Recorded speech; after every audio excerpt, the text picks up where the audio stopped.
Hey everyone! Today, we're not just going to talk about a topic, we're actually going on a journey. A journey to a place that, believe it or not, we've explored less than the surface of the moon. We're diving deep into the ocean's hidden worlds. So let me ask you something. If you could take a sub all the way down to the very bottom of the sea, what do you think you'd really find down there? I mean, forget the old stories about sea monsters for a second. The truth is so much weirder and honestly, way more amazing than you could probably imagine. See, here's the thing. We tend to think of the ocean as just this one big, massive body of water. But that's not really accurate. A better way to picture it is like a skyscraper, with 5 totally different floors, or zones, stacked one on top of the other. And each floor has its own climate, its own rules, and its own kind of bizarre residents. All right, let's start our dive. We begin in the zone we all know best, the sunlit zone, or what scientists call the epipelagic zone. This is everything from the surface down to about 200 meters. That's roughly 650 feet. This is the ocean of postcards and documentaries, the one we think we know. The conditions up here are just right for all the vibrant life we're familiar with.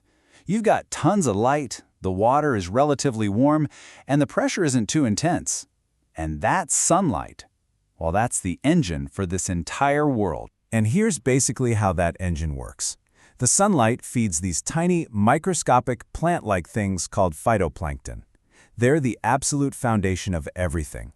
They get eaten by slightly bigger but still tiny animals called zooplankton.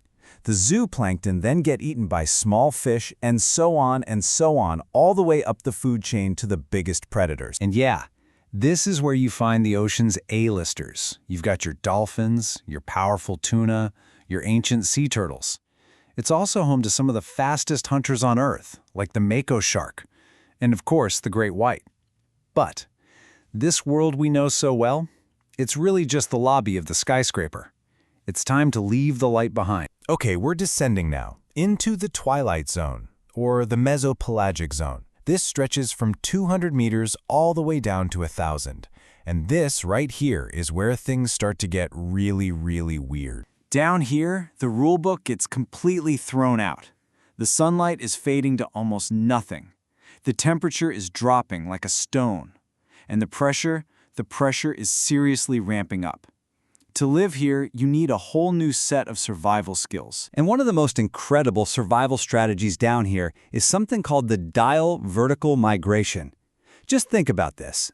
Every single night, a huge army of creatures travels up from the deep to feed in the waters above, using the pitch-black night as a shield from predators. The sheer scale of this it's just hard to wrap your head around.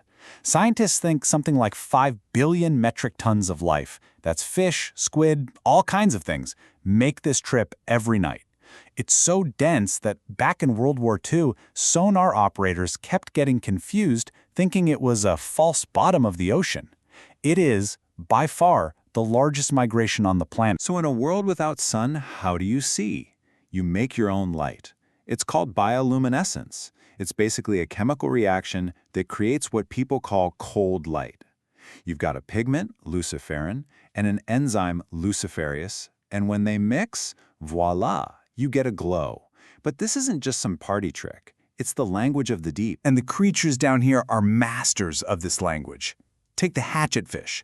It has little lights on its belly that it uses for camouflage. It matches the faint light coming from above so that anything swimming below it can't see its silhouette. Then you have the famous anglerfish, which uses a glowing fishing rod on its head to lure smaller fish right into its mouth. And then there are the lanternfish, the most common backbone animal on the entire planet, using unique flashing patterns to say, "Hey, I'm one of you," or "Hey, let's make a baby." Okay, we're not done yet. We're going even deeper. Below 1,000 meters, we hit the midnight zone, and below 4,000 meters, we're in the abyss. This is a world of absolute, complete darkness, bone-crushing pressure, and it's just a few degrees above freezing. So, if there's no sunlight for plants, what does anything eat? The answer just kind of drifts down from the world above.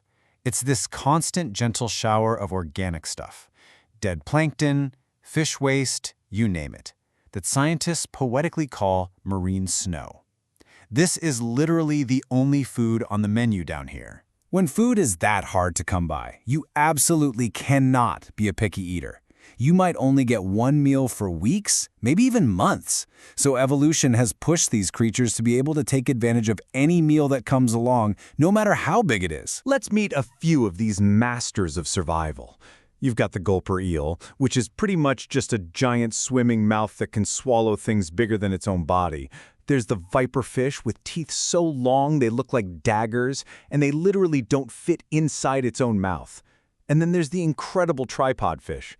It just sits on the seafloor, propped up on these long, stilt-like fins, barely moving, just waiting for a bit of that marine snow to drift by. All right, this is it, the final stop on our tour. We're heading to the most extreme place on the planet, the Hadal Zone. It's named after Hades, the Greek god of the underworld. And yeah, that's a pretty fitting name. This is any part of the ocean deeper than 6,000 meters, found only in the deepest trenches. I mean, just look at these depths. The Mariana Trench goes down almost 11,000 meters. That is nearly 7 miles straight down. If you dropped Mount Everest into the trench, its peak would still be covered by more than a mile of water. The pressure here is over 1,000 times what we feel on the surface. It's insane. And yet, you'd think nothing could live here. But you'd be wrong. Life, finds a way. Tough, super specialized life. You have scavenging fish called grenadiers patrolling these depths. And even more amazing is the Mariana snailfish. It's this small, almost see-through fish that happily lives at depths of more than 8,000 meters. It's one of the deepest fish we've ever found. So as we start to head back up to the surface, it becomes really clear that these zones aren't just isolated worlds. They're all deeply connected to each other. And maybe more importantly, they're connected to us, up here in the world of light. So why should any of this matter to us? Well, because this deep, dark, bizarre world is actually helping to keep our entire planet in balance. That constant blizzard of marine snow, it acts like a giant conveyor belt, pulling carbon out of the atmosphere and taking it down to the seafloor, where it can get locked away for thousands of years. It's a huge player in regulating our climate. And when you think about it, for all the crazy stuff we've seen on this journey, we've barely scratched the surface. It's a wild thought, but we have better maps of the Moon and Mars than we do of our own ocean floor. Which leaves you with one last, kind of mind-blowing question. In all that vast, cold, unexplored darkness, what else is down there, just waiting to be discovered?